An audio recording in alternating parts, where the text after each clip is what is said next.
че само единствено националистическата доктрина може да възстанови държавата.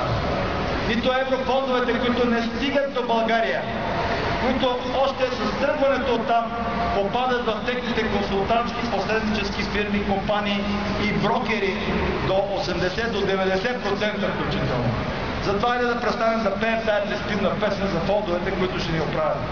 Вие виждате, че лицемерието и двойните стандарти на брюкселските чиновници са в състояние да напълнят касите на гръцките тарикати с 100 милиарда, но не и да дадат това, което се полага на изстрадалия, измъчен, изтормозен български народ.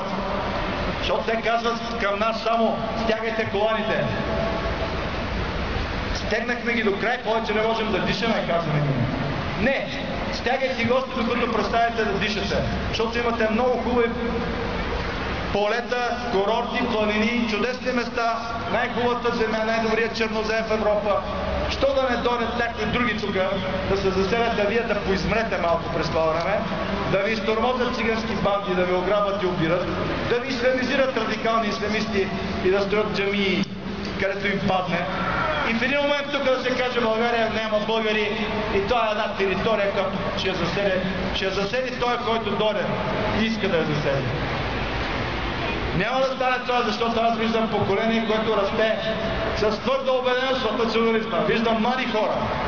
И днес имахме форум на Националната младежка организация на Атака. И аз видях млади хора, които поемат щафетата от нашето поколение.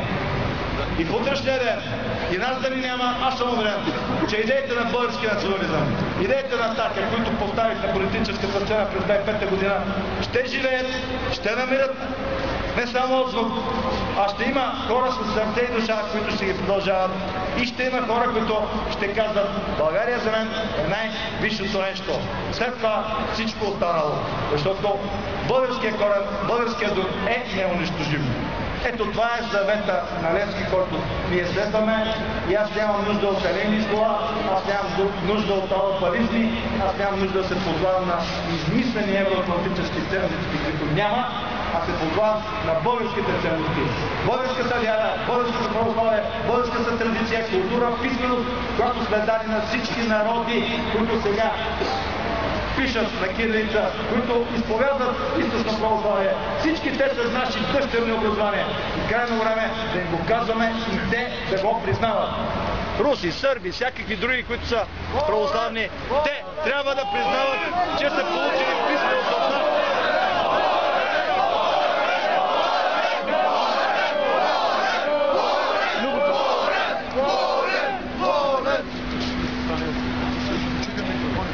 Затова, скъпи съратници, когато аз излизам да се състезавам за президент, ще продължавам да говоря същите тези неща. Аз знам в кого вярвам, аз знам за кого се боря. И то се казва България!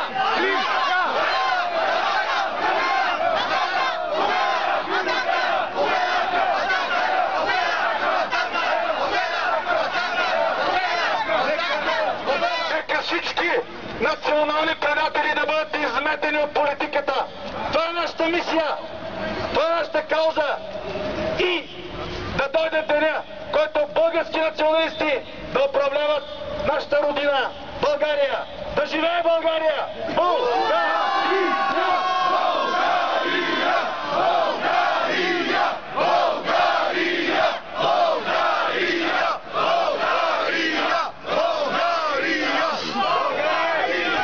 България е свободна от всякаква колонизация, от чужди колонизатори, които ограбват, от всички чужди фактори, които искат да ни заличат. България, управлявана от българи, от българския закон, в името на всички българи. Това е нашия идеал, да доживеем. България! България! България!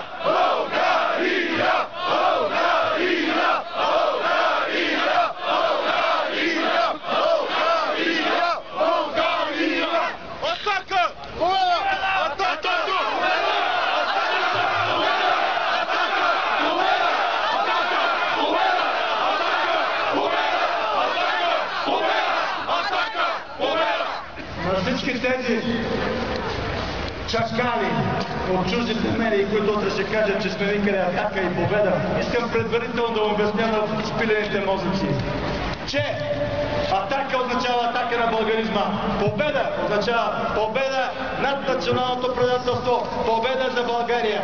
Това е живо изпълнение на завета на Левски. Нека сега, скъпи съратници, да помълчим една минута мълчание в памет на най-великия българин Васил Иванов Кунчев.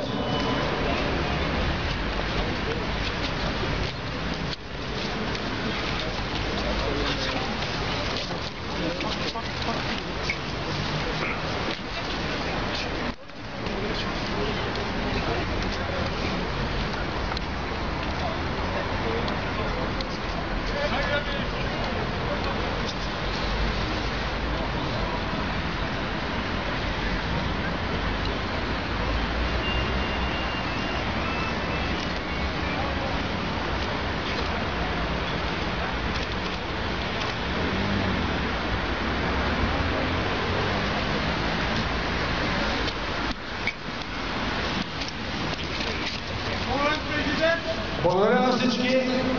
Нека всички от тук да си тръгнем още по-силни, още по-убедени, още по-готови за битката за България. Да живее България! България! България! България! България!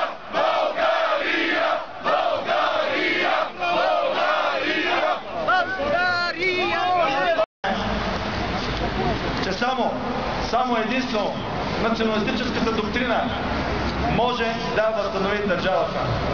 Нито еврофондовете, които не стигат до България, които още с тръгването оттам попадат в техните консултантски посреднически фирми, компании и брокери до 80 до 90% включително. Затова е да престанем да пеем тази безпивна песен за фондовете, които ще ни оправят.